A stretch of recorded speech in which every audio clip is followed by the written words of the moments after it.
Hi, I'm here with the Archispeak crew at Construct 2018, Neal Pann, Cormac Phalen, and Evan Troxel. What are your first recollections of experiencing architecture? This is Neal. My first recollections of experiencing architecture likely go back to reading comic books and marveling at the backgrounds of the panels. The design of the cityscapes, rooms, and spaces that the superheroes inhabited influenced my thinking and experience of the world around me. Okay, Cormac.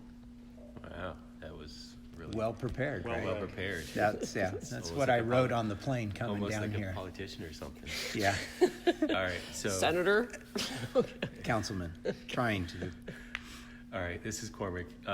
So my first recollection was, and I tell this story often, is sitting in the back seat of our VW, was it microbus or no? It was the Westphalia that we had, and this was when we still lived in Pontiac, Michigan, and the Pontiac Silverdome was under construction. And my dad just saw that I was like completely enamored with the cranes building this thing, and it was something that for some reason stuck in my head as, you know, this really and I just saw it just before it was demoed.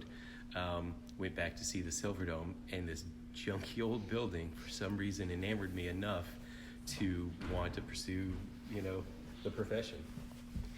I think it was also the origin of the first time I ever used a piece of profanity. What did you say?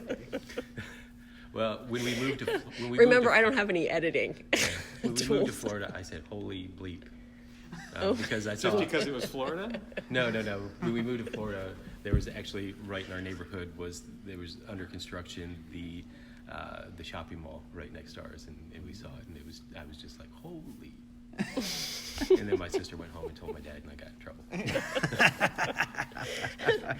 Evan, what about you? My first recollection, so it was, there was lots of little things, but I think the first time that I ever felt what architecture could do, which is kind of what I thought of when I read your question, was when I went to the National Holocaust Museum in DC. First time, and I was in architecture school when that happened.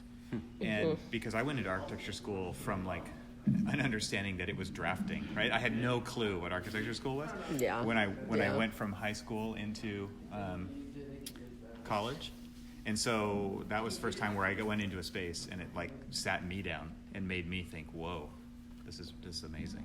So I went to that building on the 8th grade tour with my daughter. yeah.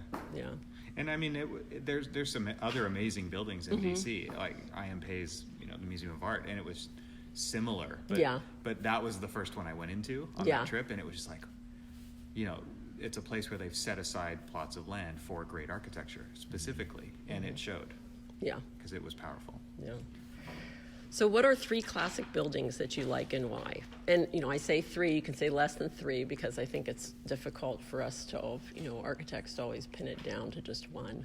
But I'll name Neal? 3, but Okay. but they're all related. So Notre Dame de Haut in Ronchamp in France by Le Corbusier, and also his Villa Savoy, which I actually visited that building when I was in Paris or outside of Paris. And a third one, Casa Rotunda by Mario Boda. All 3 of those, to me, exhibit a simplicity of architecture that really kind of, I don't know, it speaks to me. I understand it. The clean lines and they can be broken with curves and different rhythm patterns with the windows, like with Villa Savoy. It just, I don't know. It's very inspirational to me in its simplicity and sophistication, and it means a lot more to me than other buildings that don't have those sort of clean lines and simplicity to it. So those are 3 buildings, and Casa Rotunda I first discovered back right out of high school because it was a relatively new building at the time, and it just that to me, simplicity of the curves and then the straight lines intersecting just meant a lot to me. Yeah. That's 3 things that I think they're all related. Okay. Cormac? So I'm gonna steal one of Neal's, the chapel at Ronchamp, because it was one that prior to architecture school I got to actually experience and didn't really know. I mean, it was kind of feeding off of Evan's earlier comment about it was the first one that you're like, oh, this feels like architecture. It is architecture. Not knowing it was architecture, capital A architecture. Right? It was very iconic and amazing. Growing up in St. Pete, I didn't have a lot of very good, St. Petersburg, Florida, I didn't really have a lot of very good examples of architecture. And honestly, so the next one will be kind of a chump out, because it's the campus of Cranbrook Institute of Art. And it was not necessarily one piece, but it was the collection and how all of the buildings were arranged and the creation of the space and how it all interacted within the landscape. It created moments as well as these architectural elements, and that was, to me, just kind of amazing.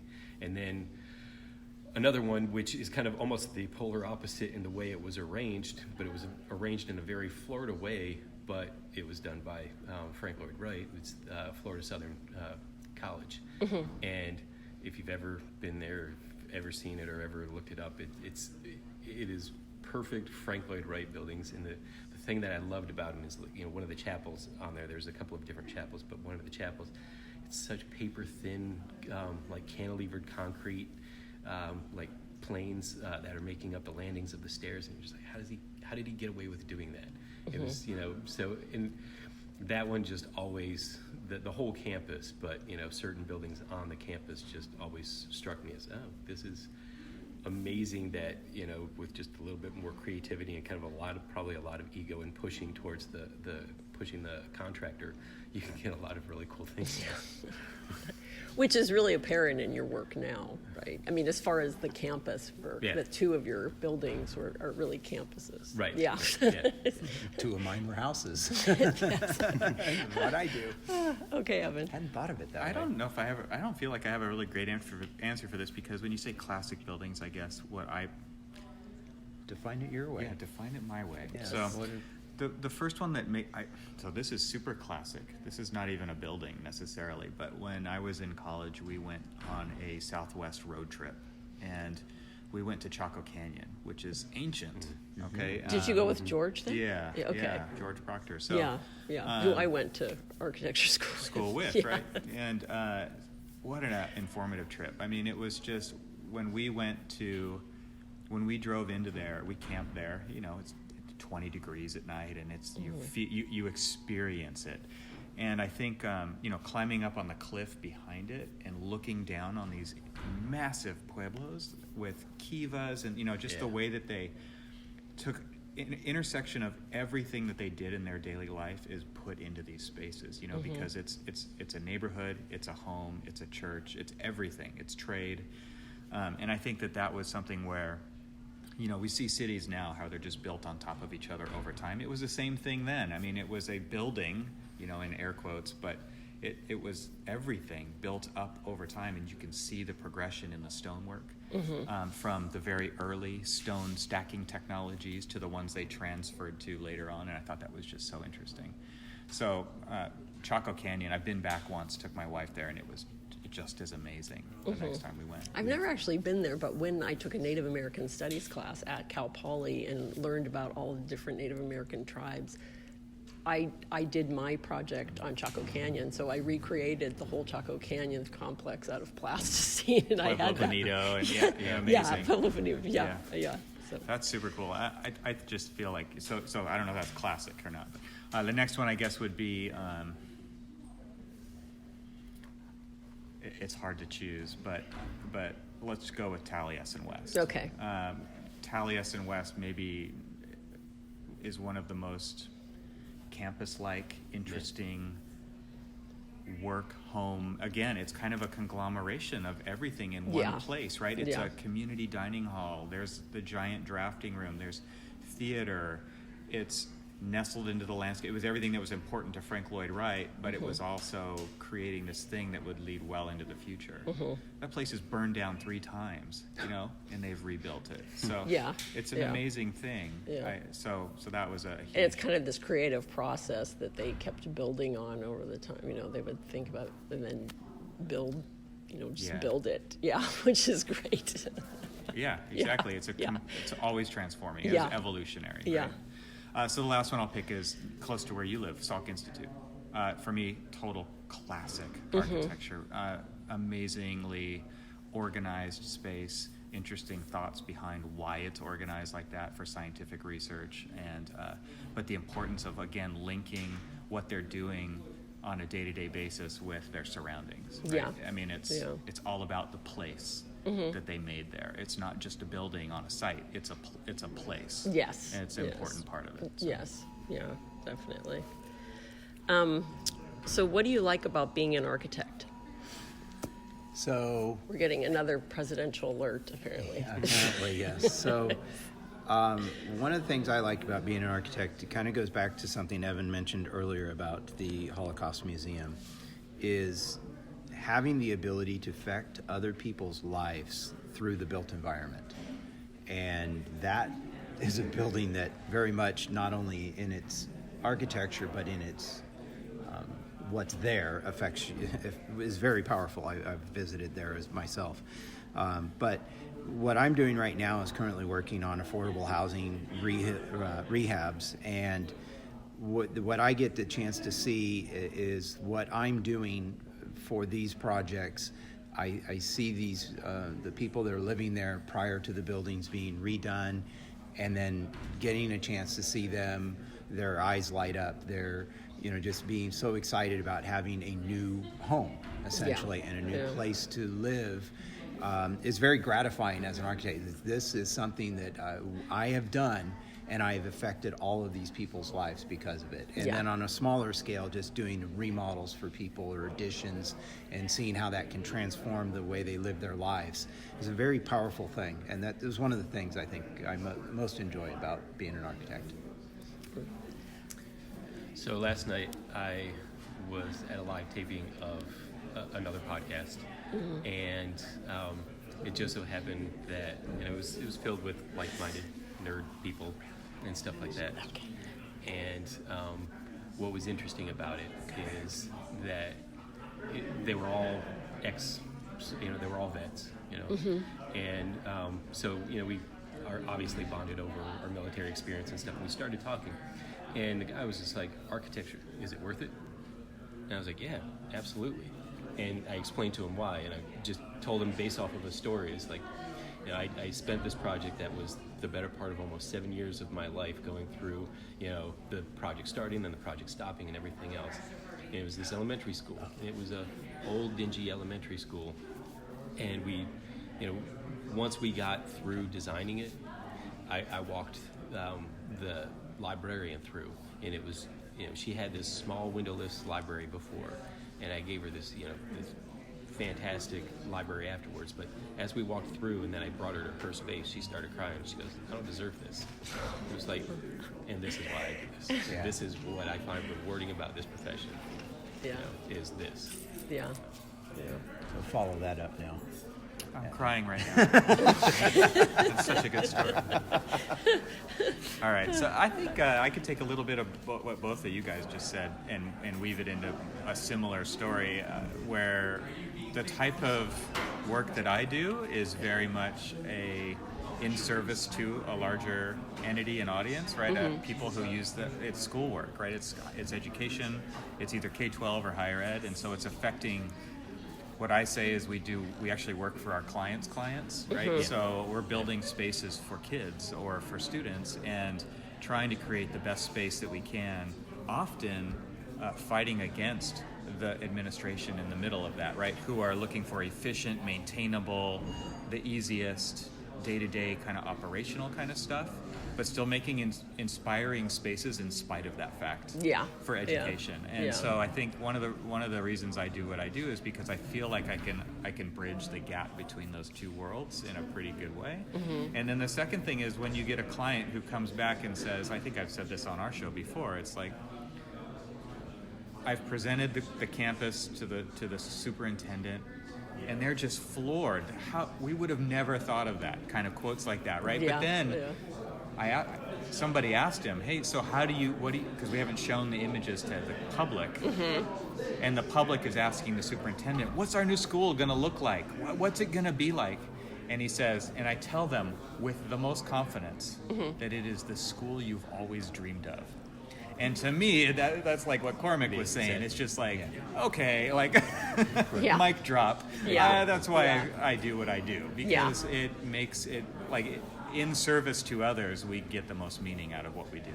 Yeah, and we're transforming said. people's dreams into reality. I mean, Right. obviously, Exactly. so that they can't see, they don't know how to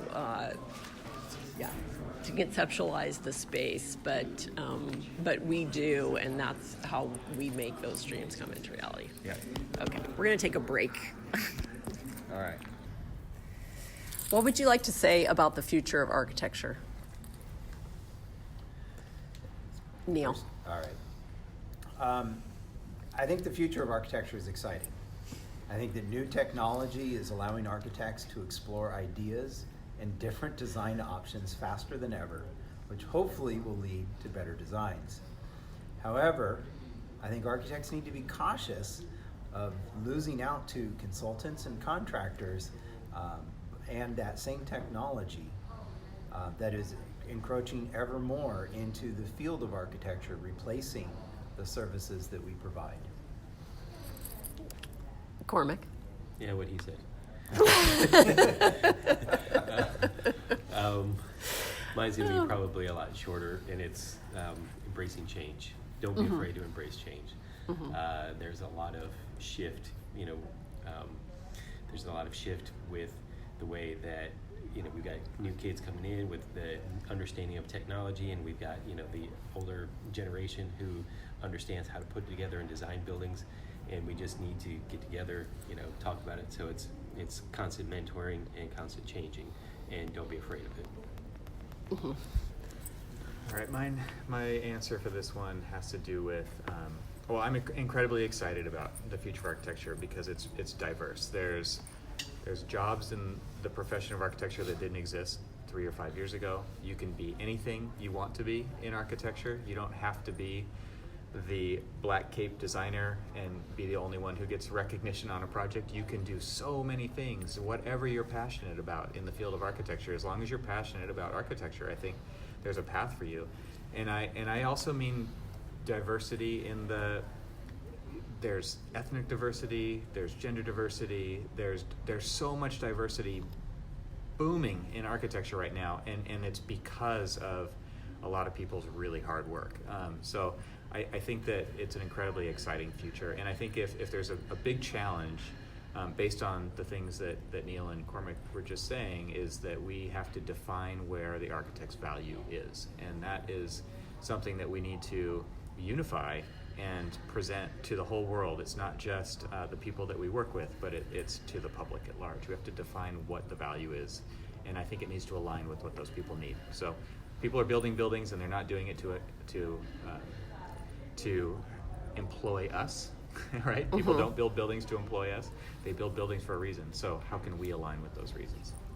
And I think it's really important because we have so many great ideas. I mean, I'll just put it out there. I mean, architects are just, they're creative people that can come up with different solutions for many different problems. And it's just not even about architecture. I mean, it's just about, Sometimes the answer is not a building. Yes, Yeah. exactly.